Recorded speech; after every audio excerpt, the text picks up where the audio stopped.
If you're an Indian parent living in the UAE, you know this is one of the biggest decisions you will ever have to make. I mean, it goes way beyond just thinking about school fees or how long the bus ride is, right? You're basically choosing a path that's going to shape your child's entire future. So let's break down the two major players on the table, the CBSE system we all know and the more global British curriculum. Sound familiar? Yeah, this is a real quote from a parent in Dubai, and it just perfectly captures that feeling of being completely, totally stuck. It's like, on one hand, you want that global, world-class education, but on the other, you're worried about career paths, about cultural connections. Well, this explainer is all about getting you unstuck. Okay, so first up, let's just talk about the decision itself, because for so many parents, this feels like you're deciding your kid's entire life all at once. And wow, the pressure can be absolutely immense. And that's really the heart of it, isn't it? Each of these curriculums is like a gateway. One path might lead you more directly to India's top engineering and medical colleges. The other, well, it opens up doors to universities all across the UK, Europe, and North America. So the real question is, which one of these paths actually lines up with your family's vision for the long run? All right, Section 2. Let's decode these curricula. We're going to look at the very different ideas about education that are behind these two really powerful systems. First, let's talk about CBSE. This is a system a lot of us grew up with. It's India's national board, and it's known for its super-structured syllabus, all based on those national NCERT textbooks. You know, its popularity here in the Gulf really comes from that consistency it offers. It's a very clear, well-worn path that leads right back into the Indian system. And then, on the other side of the coin, you've got the IGCSE, which is a key part of the British curriculum. This is the big global alternative. And its whole philosophy is just different. It's less focused on memorizing a fixed set of facts and more about developing skills, things like critical thinking, research, and how to analyze information. So, Section 3, the path to India. Let's say higher education back home is the main goal. Well, the CBSE curriculum is pretty much tailor-made for that specific journey. The advantages here are just incredibly practical. The entire system is basically engineered to get students ready for India's famously tough entrance exams. We're talking about the JEE for engineering and NEET for medicine. And because the syllabus lines up perfectly with the required textbooks, students get a kind of built-in advantage. Then you add in the lower cost and how easy it is to transfer between schools, and what you have is a really stable, predictable pathway. But there have always been these nagging criticisms that parents still worry about. For decades, the name CBSE was kind of linked to rote memorization, learning stuff by heart just to pass an exam.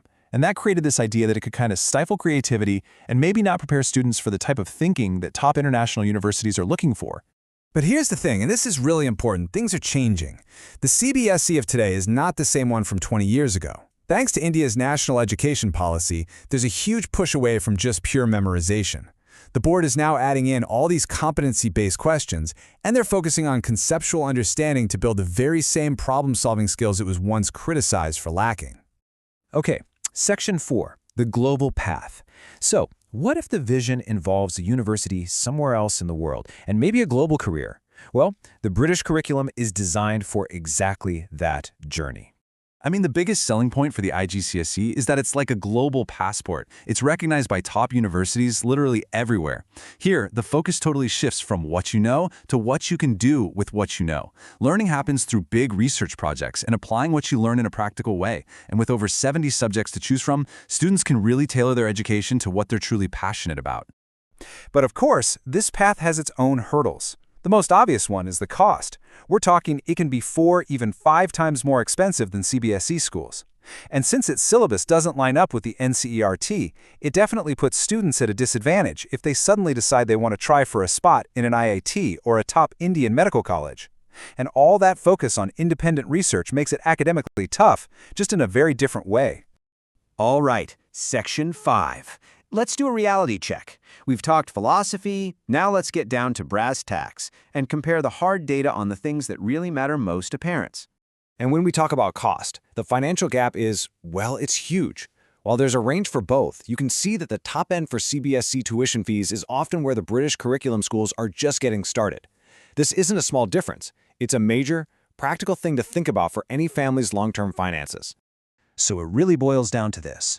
Are you looking for a structured system that guarantees a really strong foundation of knowledge for very specific exams? That's CBSE.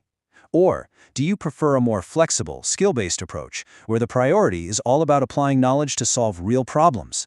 That's IGCSE. So here's a quick side-by-side to really break it all down.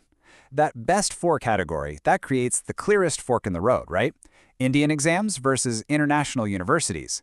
And that one difference affects everything else, from a teacher-led classroom in CBSE to a more student-centric one in IGCSE, and from a single high-stakes final exam to a system that checks in on students all year with coursework.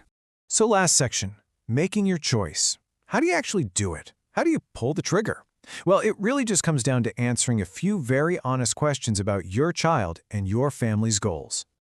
Okay, question number 1, and it's the big one. Where do you see your child going to university?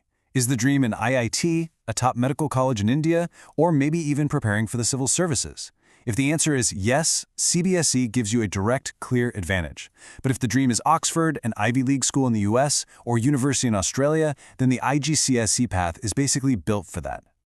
Next, you've really got to think about your kid. What's their learning style? Do they do well with clear structure and tests with right or wrong answers? Or are they more of an independent learner, someone who loves to dive deep into projects and do their own research? One system really rewards discipline and structure. The other rewards curiosity and independence. And finally, let's talk about the practical reality. Let's talk about money. An education is a long-term investment. It's not just about being able to afford the fees for next year, but can you sustain that cost for the next 10, maybe 15 years? This needs a serious, honest chat about your family's financial priorities. So think of this as your little checklist to help guide that conversation. As you go through these 5 points, just see which side you find yourself leaning towards more often. This can really help turn what feels like a huge, emotional, overwhelming decision into something a little more logical. Look, at the end of the day, there is no better curriculum. There's no single right answer. One is not just flat out superior to the other. The truly best choice is the one that fits your child's personality, their future dreams, and your family's reality. The real question isn't which board is better, but which board is better for your child.